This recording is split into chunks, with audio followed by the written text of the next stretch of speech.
What is modern monetary theory, otherwise known as MMT? Well, you have a lot of public figures like AOC really promoting things like this. Bernie Sanders promoted a version of this, and I really want to break this down in contrast to other economic theories. We have talked about the Keynesian economic theory in the past. I'll have a link down below so you can watch that, basically explaining that model, some of the fallacies, doing kind of a strongman argument for that, also kind of comparing both sides. And that's what we're doing with today's topic as well. We'll also be discussing more of the Austrian economic side of things. I'll try to be as objective as possible. I am personally more on the side of the Austrian economists, but as far as MMT goes, this is a bit of a new theory. So essentially the main concept you want to understand is they believe that currency is a public asset. So they think that you should essentially subsidize things by printing more money, and this doesn't have as much down effects. Now,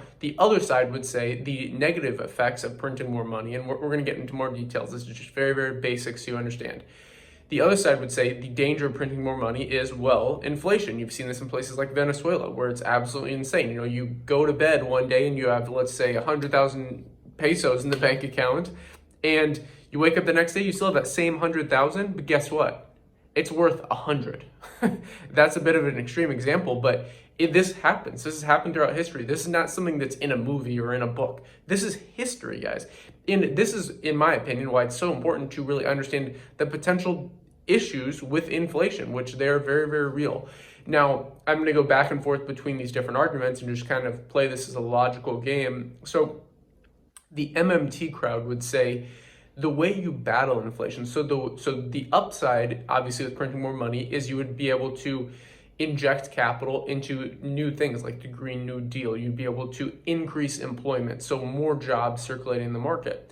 But you have to understand that when you have a fixed supply of something and you're injecting more supply in, there's a supply and demand issue, okay? So this is where, you know, you've seen I'll have a picture of it right here. I'll put a picture of it right here. But these old historic pictures where people are like walking wheelbarrows of cash to burn them for heat, or they're walking wheelbarrows of cash to get a tiny bit of food. This is where this distortion between, you know, money and value goes. And I think a lot of people don't ask themselves the question is, okay, what is money? Well, money is something that humankind has transacted with throughout all of history. Now, money hasn't always been currency, okay? So this kind of two different things. I see money as value. So you can kind of see it as fuel units. You know, at a certain point of time, seashells have been used as currencies. Beads were used in currencies in some parts of Africa. And there's been so many different things used as currencies. Now we're seeing more innovative things like cryptocurrencies, which we talk a lot about on this channel. But for the longest time, one of the things that's had the most time-tested history of this is gold. And once Nixon took the US dollar off the gold standard, I explained this in the Bretton Woods video. I don't want to get too off topic here, but essentially just understand this concept, even if you don't understand Bretton Woods. When Nixon took the dollar off the gold standard in the 70s, this created a very, very big issue because with Bretton Woods, what they decided to do was have the dollar be the US global reserve currency. So the thing that everybody else is deriving value from, the dollar, the global reserve currency, this is how we're going to peg other things. That was backed by gold, right? So there's a fixed supply of gold. There's only so much that's available to be mined, and there's an incoming supply based on the total gold miners currently working. Now, when you have this kind of separation, this issue between these two things where you have something that's backed by something that's a hard asset, gold, but then you just remove the hard asset. Well, what happens then? Then you could go crazy with MMT, right? So that's why I say this is kind of like a new theory, because before, you know, the Nixon took the dollar off the gold standard it was like the strangest thing. In my opinion, it's insane. This was like one of the worst decisions ever made in global history, because everybody is, you know, you're transacting your time and energy for value. So essentially when you have a job, when you start a new business, what you're doing is you're solving problems. And when you solve these problems, there's a certain value attached to that. Now, some may argue that yes, there's a disassociation between this. Like the hardest working people are not the richest people in the world. You know, the hardest working people, this is a generalization, but look at a construction worker. that person's working his ass off. Why isn't he getting more? Well, it's the difference between working harder and working smarter is kind of something to understand here. But it really depends on, as I kind of like to talk about what Elon Musk says, you get paid in direct proportion to the difficulty of problems in which you solve. So if the hardest problem you can solve is, I don't know, flipping a hamburger at McDonald's, well, you're going to get paid in direct proportion to the difficulty of that problem. What's the problem there? Well, there's a demand of people that are going through the drive-through, going through the business that want this item. So your value is attached to that. That's kind of how I like to think of it. But back to this whole thing where, humankind has been transacting value over time. Now, at any point in time, when what they were deriving that value in, so reciprocity was the very, very beginning of this. There's a great book called Stone Age Economics, which talks about this, where essentially before there was any currency, it was based on reciprocity. So I would trade one clay pot for maybe, like let's say I was making clay pots, and you, the person watching this, let's say, I don't know, you're raising chickens. So we would trade my clay pot for maybe eggs. Maybe I would trade that for eggs.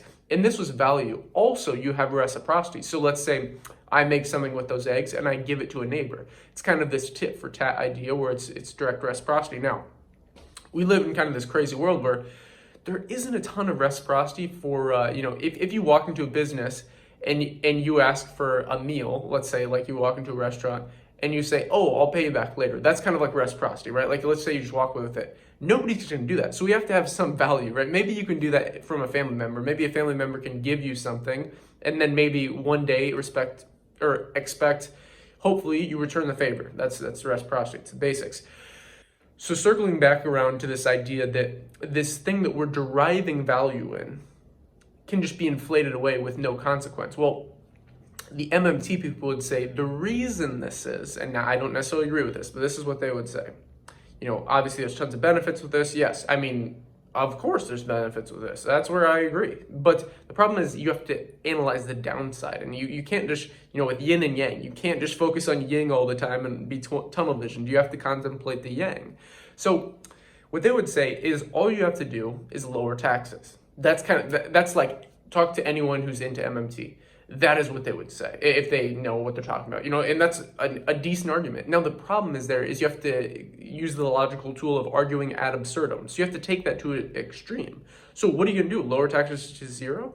Okay, let's play that out. And then kind of have a thought experiment there. Now, I don't want to get into that. Obviously, lowering taxes is not the bullet that's going to, like a one-size-fits-all approach. It's not going to work.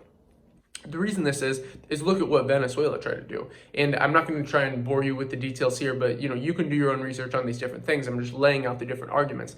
Now, one of, in my opinion, the biggest issues here is you cannot just again, what everyone's deriving value in, you cannot just increase the total supply of this without a negative consequence. Yes, we have this system where I personally didn't choose this system. You didn't personally choose this system. But read the book, Creature of Jekyll Island, highly recommend that. The beginning of the Federal Reserve back in early 1900s with kind of top bankers in the world. You have this separation between the Federal Reserve and the Treasury, okay? So even if, in this theory, we wanted to print more money, the government, it's like the people's asset, that's the Treasury. The issue is typically what you do is you're issuing bonds based on this. So when you're printing more money, if you're just doing it with the Treasury, you're issuing new bonds based on this. But the Federal Reserve is really the person who gets to decide, the printing press, as they say. So Janet Yellen is in the Treasury currently. She used to be part of the Fed. And the problem here is these should really be two separate things. I talked about this in a previous video called hyperinflation. But when you have someone that was kind of like an insider in the Fed, it's like church and state. So you don't want to mix the two, right?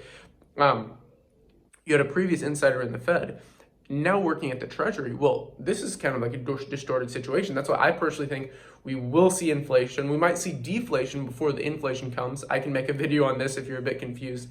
I know this topic may be a bit complex for some, but I think it's very interesting, especially to play this out and to increase your financial education, because they don't teach you this stuff in school. And then if you're talking about it with someone, typically somebody gets so emotional. So when you're talking about this stuff, try to be rational. Try and, again, play both sides of the experiment. The best person to argue their own opinion is someone who can argue the better side better than they can.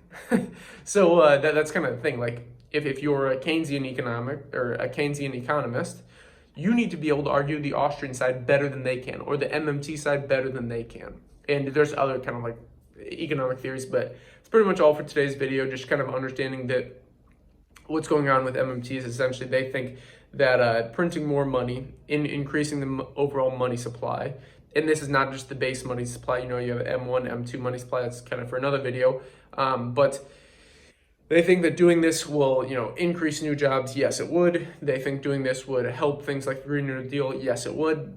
But you have the inflation issue. And this is just the basics of this argument. So I literally could go on for so long just on this topic, but I want to keep this video somewhat relatively short and kind of also understand with their idea, if you go against it, they would say, oh, just lower taxes. That's how we're going to battle against inflation. Now, we will make a video on Austrian economics, the kind of what I agree with the most, more value style investing, all these things. So it's all for today's video. If you actually made it this far, let me know down below in the comments, because I think a lot of people, when you come into economic theory, people get thrown off because they think I personally find this stuff fascinating, because it's like studying the thing. You're playing Monopoly or you're playing, I don't know, poker. It's like studying the chips. People don't understand this. Everyone's playing the same game. In the chips of the game, nobody studies. People just go, oh, I will work this 9-to-5 job, getting paid in this thing, but this thing I'm getting paid in, I don't know anything about it. People need to really understand money, and so many people don't. That's why I think like YouTube is a great example. You can have free education on this stuff. So anyways, let me know down in the comments if you made it this far. You should definitely start studying money. Start studying the thing that you're deriving value in. This is what's so important, because again, it's humankind has gone through this cycle so many times. So they're deriving value in one thing, like they're working their ass off for seashells, and then they don't study seashells. It's the same thing with currently all currencies are backed to the US dollar. So because it's global reserve currency, you should study the system. You should understand how it works. You should understand the difference between the Fed and the Treasury. You should understand why they have to issue bonds, why they can't necessarily increase broad money supply versus base money supply. So these are all things. Kind of went on a little rant here, but anyways, if you enjoyed the video, like, subscribe button all, invest global, and until next time.